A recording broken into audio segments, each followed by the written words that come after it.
కొంతమంది మనుషులు ఏమీ తెలవని అమాయకులకు ఈ మతాల పేరు చెప్పుకొని, కులాల పేరు చెప్పుకొని, ఈ దేశాల పేర్లు చెప్పుకొని,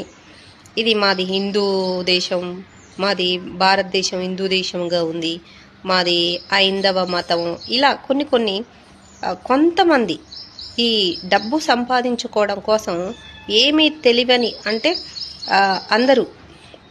భారతదేశము నా మాతృభూమి, భారతీయులందరూ నా సోదరులు, నేను నా దేశమును ప్రేమిస్తున్నాను అంటే ఐక్యత, అన్ని కులాలు మతాలు అన్ని వర్గాలు అన్నదమ్ములుగా కలిసి ఉండే ఈ భారతదేశాన్ని కూడా